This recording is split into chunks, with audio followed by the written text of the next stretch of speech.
Welcome, everyone. Thank you, first and foremost, Susan Laporte, for helping us put this podcast episode together. And thank you to all the students who are attending. Just so everyone knows who's here with us today, from the student section, we have Elizabeth Nutting, David Taylor, Sam Schroeder, Sam Pickett, Morgan Lashbrook, Jesse Rothwell, Sydney Mantua, Maddie Graham, and Haley Swadaway. So let's dive in. Let's get with the questions. Out of all the options that you have, things you could do in the world, what made you all want to study communication design? So for me personally, I always just really enjoyed creating things. So when I found out I could do that as a career, I knew it was something I really wanted to do.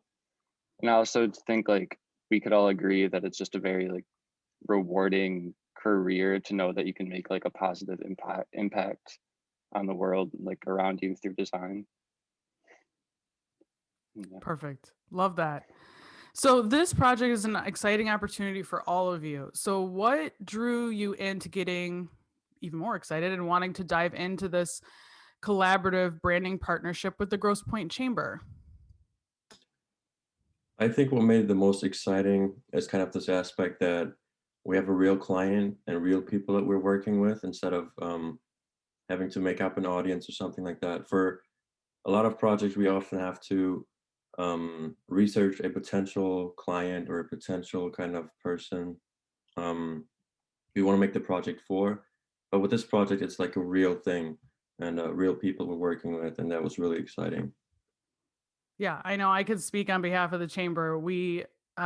Yes, this is a real community. It's a thriving area, and we're very, very excited about all of this. So for everyone listening, this project has already kicked off. And I know, again, I can speak from this chamber side that we are so excited for what's already been presented and cannot wait to keep moving forward with this. So describe the process so far for you all and your relationship with the Grosse Pointe Chamber. I also know a lot of you met with community members here in Grosse Pointe as well, and we'd love to hear what that process was like too. Yeah, so Sam kind of alluded to it earlier. Typically, when we have a project, we have to imagine a client and begin to research them. And it's because we practice a design practice called inclusive design, which is basically where, in order to make sure that the design actually is tailored to and fits the community, we have to make sure to research and interview and really learn and get our roots into the community before we actually design for them. So, and going into the Grosse Pointe project, we immediately all individually, because of COVID, drove out to Grosse Pointe and took a kind of walking tour and looked around. And then we kind of began dividing and conquering and researching about Grosse Pointe and the history. And then we had my team, go ahead and interview Grosse Pointe residents.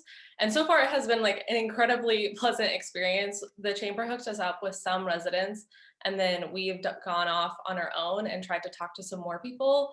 And so far we've been we felt really welcomed. And I feel like Grosse Pointe as a whole really cares about making sure that you feel comfortable and has a little bit of that Midwestern spirit. And then I feel like what was most surprising so far is we've talked to a chunk of young people, and it kind of seems like the overall feeling is that they're really excited for Grosse Pointe to change because they want to continue to come back to their communities after they've left. A lot of people I talk to who want to leave, still want to come back because they feel like it's their home. And that's something that's super unique about Grosse Pointe. And so now kind of where we are in the process is we've done all this preliminary research and we're starting to build out into the design phase. Yeah, that's awesome. And I love we're going to dive into this question next. Even with the challenges of this year, you guys have been able still to connect with the community very personally to make this a very personal project as well. So let's talk about that. I know we're meeting via Zoom. I'm sure you guys meet via Zoom for pretty much everything. How challenging is it to work on this type of project during COVID? Yeah, so Sam already mentioned it a little bit, but typically for projects like this, we would go down as a class kind of in a field trip like manner and meet with the chamber directly and kind of walk around together, go to coffee shops together or a restaurant or walk into all the local stores and kind of get a better feel together, walking around together. And obviously, right now, we can't be together in that manner. And that's become a little bit difficult to engage with the community and not fully get to be immersed in it the way we would have liked to. Um, and we've all gone down, or most of us have gone down individually and driven around and done our own exploring, but it just gives a different feel than if you were to go and be shown around a little bit more and maybe get pointed out things that we might not notice ourselves in our little short experiences there. In addition, there's also been some technology issues. Two of our students are fully remote, and it's been a little bit difficult to make sure that we're trying to keep them as included as if they were here in person. There's technology issues, microphones not being placed properly, and so they can't hear sometimes, or Wi-Fi issues and stuff like that. But we're definitely coming up with new ideas on how to get around those things and communicating with each other better, I think, as well. When they can't hear or they can't see what we're doing, I think that they have been really good at speaking up for themselves and letting us know the issues they have. And we're all trying to get better at that. And we are definitely learning new skills in the process to better ourselves as designers and communicators as a whole.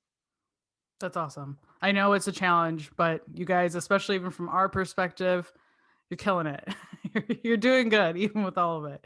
So, what do you all envision that success is going to look like for you all in the Grosse Pointe Chamber as this project wraps up? And, also importantly for a lot of people listening, how will the Grosse Pointe community itself experience the results of this partnership?